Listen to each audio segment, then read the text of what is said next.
Hey everyone, welcome back to Neuralab TLDR videos, where we turn our extensive written articles into quick digestible insights.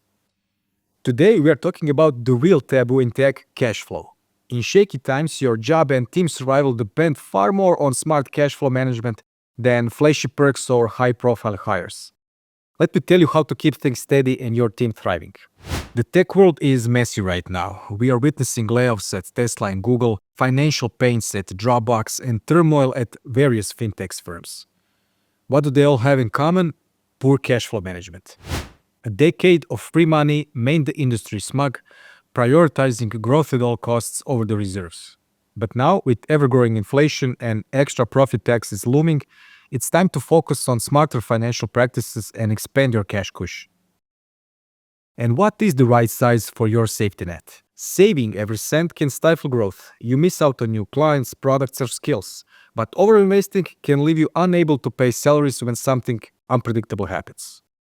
Cash flow is a constant balancing act, and there is no one-for-all answer about the ideal cash cushion size. But for service-based businesses such as agencies, project offices, and freelancers, the sweet spot is about 4 to 6 months of operating costs.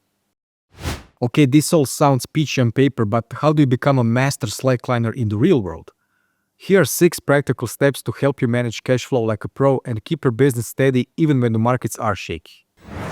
Split payments into installments. Break big budgets into smaller parts.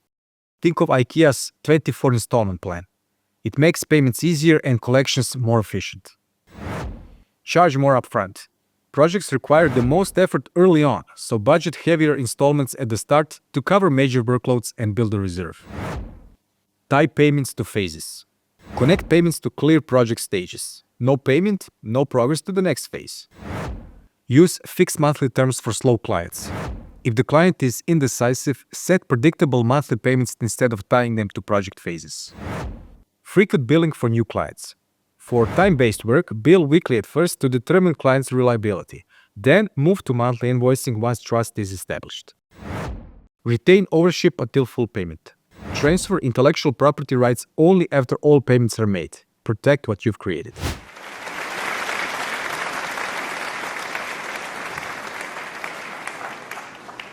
You guys hear me okay? All right. Thanks for coming. Who in this room is now or has at some time been in creative services? Raise your hand. Higher. I'm old, I can't see. Great. Who here has at some time had trouble getting paid by a client for work they were doing? All right. Raise your hand if any of these are familiar to you. We ended up not using the work. All right. It's really not what we wanted after all. All right. Who's familiar with Goodfellas? All right. We got somebody internal to do it instead. Fuck you, pay me. We canceled the project. Fuck you, pay me. We actually didn't get the money the funding that we thought we were going to get. There we go. We think we've already paid you enough. It's really not what we were hoping for. Thank you. That's the title of our talk today. Fuck you, pay me. And don't forget about the contracts. All good cash flow starts with good paperwork. Contracts should specify every step, payment terms, timelines, and deliverables, and be sent alongside the initial proposal. Educating clients about advance payments and installment plans helps them to see the value of financial commitment. Proactive cash flow management isn't rocket science, but it is the foundation for better work, happier teams, and a thriving business. If you got any questions, drop them in the comments below. And don't forget, this video is just an overview of an in-depth article you can find on Neuralab.net. So click the link in the description below for a deep dive on the subject of cash flow. Thanks for watching, and I'll catch you on the next one.